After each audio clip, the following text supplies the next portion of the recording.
All right. That's an exciting theme song there. It gets us in the mood. I feel like I should be smoking a cigarette and sipping some bourbon when that's playing. We are live from 304 Studios in Jonesboro, Arkansas. This is a stspod.club production. I'm BT, and that's my buddy Gene, and we're going to answer, was it really that good? Are you impressed that I'm actually remember the name of the show? I am super impressed. Oh, man.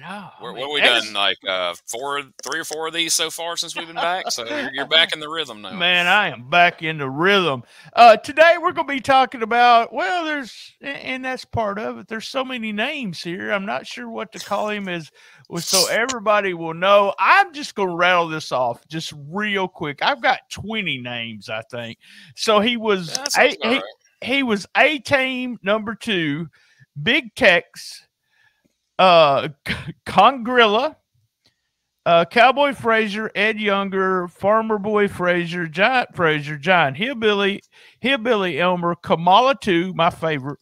How you pronounce that? Pascagoula Plowboy, Pascagoula, Mississippi. Yeah. Plowboy Frazier, Playboy Frazier, Plowboy Frazier, Tex Frazier, the Convict, the Country Plowboy, the Giant Rebel, Tiny Frazier, Tiny the Plowboy, the Lone Ranger, my favorite, by the way, Uncle Elmer, and I've got Lieutenant Frazier. So there you go, about 20 there. Wow. And they thought Burgess Beefcake had a lot of names. One of these guys, what we did was you and I was doing these shows on some of the worst shows, it seemed, that I could pick out. And then we did one on Dream Machine, Kevin Steen, Snowman. And as we're talking now, hopefully the Fabs one I've already put it out. So it seems that people like us talking about, just one person and kind of what we think about them. It's getting better plays. And I don't know why. I mean, it's a WCW pay-per-view and it fucking sucks. So that's probably has something to do with it. But when I say Plowboy Frazier, what's the first thing comes in your mind? The first thing that pops in my mind, so when I was a kid, the local video store had a Best of Jerry the King Lawler, Volume 1 and 2. And so Volume 2 was called The Early Years.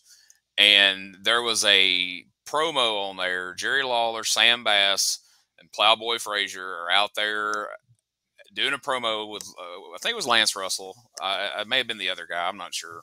But Lawler's talking about the match that's going on. And in the background, you see Plowboy's cutting up a watermelon. And he splits it across the desk, and he hands it to Lawler. And Lawler's like, he tells, I think it might have been Dave Brown, actually, but he told whoever the announcer was, like, hey, you better eat some of this. This is a big deal to him. And so now he's eating watermelon as he's cutting the promo. And I just always picture the big 6'10", nearly 500-pound guy in overalls eating watermelon with it running down his face, doing a promo. And that's what comes to mind when you say Plowboy Frazier. Obviously, when you say Uncle Elmer, I picture him and Hillbilly Jim and the WWF and him getting married and all that, which I'm sure we'll get to. But all right, how about this, Gene? Let's show everybody, or they can sit and listen if you're doing the audio version. This is exactly the angle or the promo that you're talking. This is fun. Give you kind of an idea about what was going on with Lawler and Frazier. Here he comes, Jerry the King Lawler, manager Sam Bass, and they've got their new partner with them, Plowboy Frazier. Jerry, Sam, how you doing today, Dave? Yeah, we're doing all right so far. I want you to realize that this is one of the premier days in my career so far. Do you realize what is about to happen today? No. Have you told the people about what kind of match I'm fixing to be in? You're going to be in a championship match against Tommy Rich. After last week, wait a minute, Frazier. Oh, okay. Don't mind him. Yeah, don't mind him. After all the little things, after all the trinkets and things that I bought him and all the favors I've done for him, he's asked me time and time again if there isn't something he could do for me. And thank you, Frazier. Thank you very much. And to him, this is. Let me cut it. Yeah, go ahead. And you better eat it because to him, this is a big deal. So Well, Look how young Dave Brown looks there. Oh, I know. Now, baby, you're looking at the garbage men. We're going to eliminate the trash in professional wrestling. There's a lot of trash running around here, like Big John, Bearcat Brown, things like that. And Michelochic's fast falling right into the category of trash. And garbage men eliminate trash. And that's what we're going to do. You know, you remember a few years ago when you had a little trash problem down in Philadelphia, Mississippi? Yeah, I remember. What'd you do to it? Well, I got my bulldozer and I put them underneath that pond down there in Philadelphia, down in Neshoba County. Tell them about it, baby. We're going to eliminate the trash in professional wrestling. And you're looking right now, ladies and gentlemen, at your new Southern Heavyweight Champion. Now, wait a minute. Before we leave, Dave, let's see you take a bite of that watermelon. I'm not sure. Go ahead, Dave. That's a big old bite there, I Dave. want to say before how is the watermelon? It's great, isn't it, baby? I don't trust it, but it's pretty good. Strictly to get Lawler. I tell you. All right. Yes, that kind of gives everyone an idea of, and this is, I'm going to start with this angle, and I may go back and say some other stuff about him. But me and you both look for this angle, but a lot of people talk about it, and I've never seen it, I guess, or just people talked about it. And Lawler was giving Frazier a bunch of stuff because Frazier was like his if someone came after him, he would always beat he would send Frazier to beat him up because he was smaller than Frazier, kind of thing. And he bought him diamond rings. He was the Diesel to Lawler's Shawn Michaels. I guess that's pretty damn scary. Low to his MJF, whatever. Yeah. And then so he Jarrett comes out and says, "Hey, those aren't real." And apparently on live TV, when he tries to hammer it and show him it's not real, that the diamond shoots out under the ring. So they had to go get the diamond. But that's where they start this feud against each other. And when Lawler's talking here, he talks about that these things I'm getting him. These things. So this is all part of a big ruse from Lawler. So in my research, I found a lot of. I said something to you before we started recording, but he apparently he was that shoot. He is as hillbilly as there ever was, right? Yeah, I mean that's how the story goes. That I guess Stan Frazier, which is his real name, did a little bit of wrestling somewhere around in Mississippi or whatever, but. The story goes that Lawler legitimately just was traveling down through, the Delta in Mississippi, going to a show, and came across Frazier, and like, oh my God, this guy's huge. And him and Jerry Jarrett, brought him into Memphis and made him, Plowboy Frazier. But it wasn't a stretch, it wasn't like they found some guy and turned him into a heel. Over the years, every big guy with little to no wrestling ability was turned into a hillbilly. But no, this was just a hillbilly they actually put into the ring. That was 100% a shoot as far as everything that I've heard, and from what I hear, everything you've heard from people who knew him and worked with him. What you saw on camera was what you got.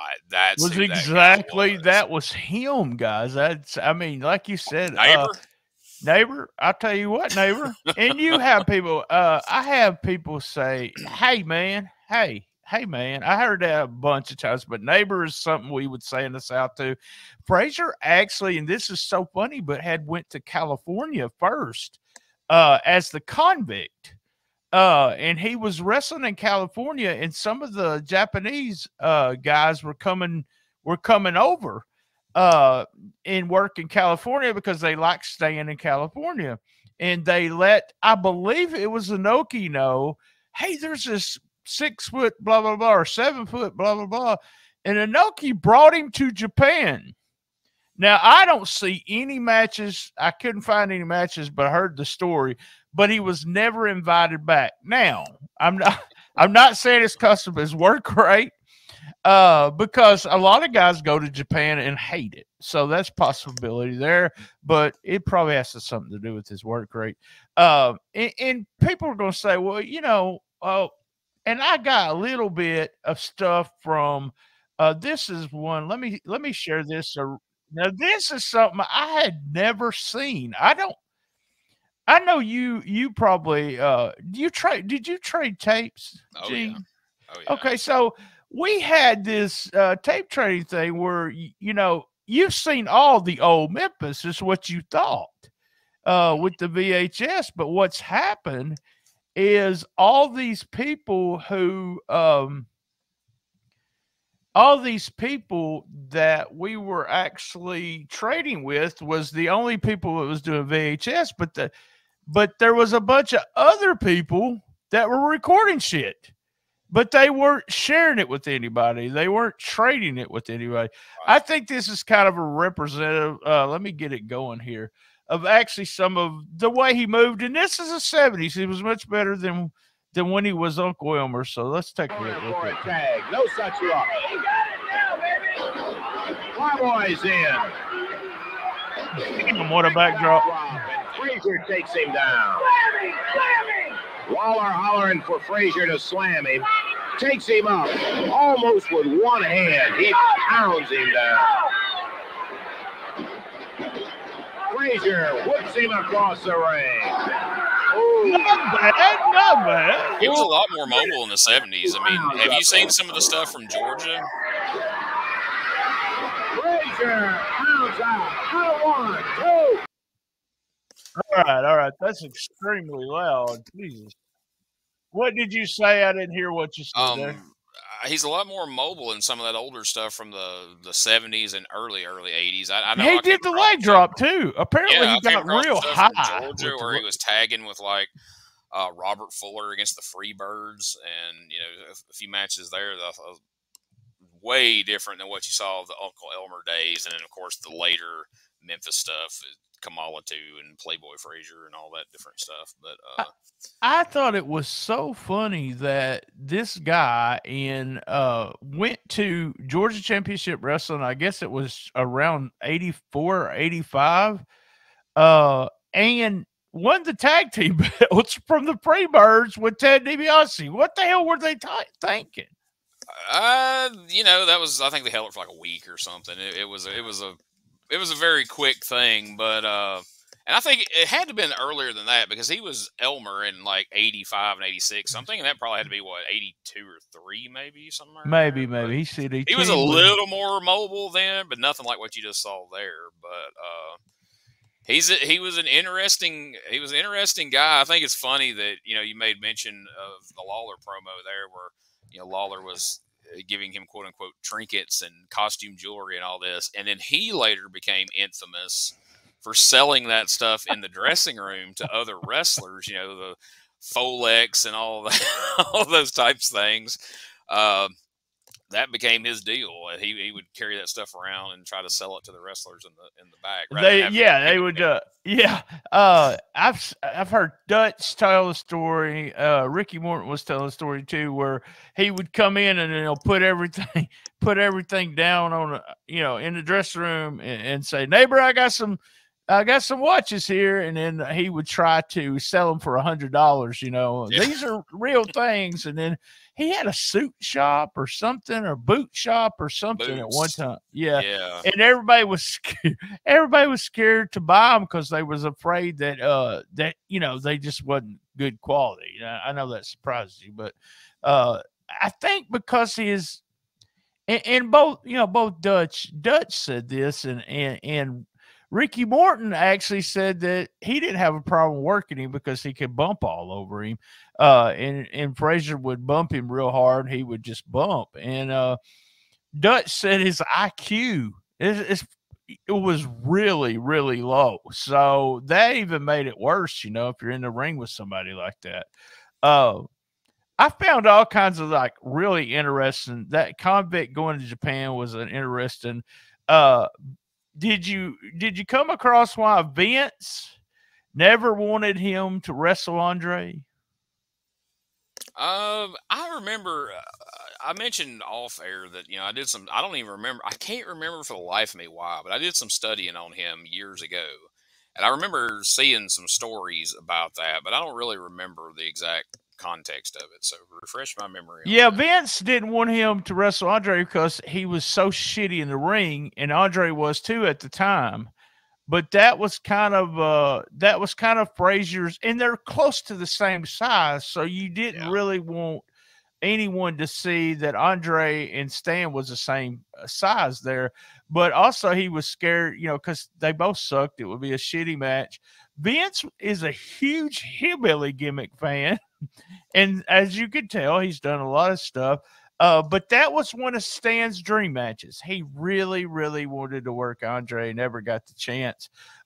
They did a match. I thought this was interesting, but he lost his hair, but he lost it in Louisville, Kentucky. And the reason why it was Louisville is they wanted to Memphis was drawing good, but Louisville wasn't drawing as well. So it was Lawler against him in Louisville with Frazier's hair on the line. So he lost his hair in Louisville. Cornette tells a story where he brought mason jars that had cologne in them. He said he bought cologne by the gallon, is what he said. There's all kinds of, how tall really was he? I think he was billed as 7'4", over 400 pounds. I'm really not sure, but most people say 6'4", 6'5". I've heard anywhere from 6'5" to 6'10", I guess. And I mean, when you look at him like in that last clip we saw, I mean, I think he's probably more than 6'4".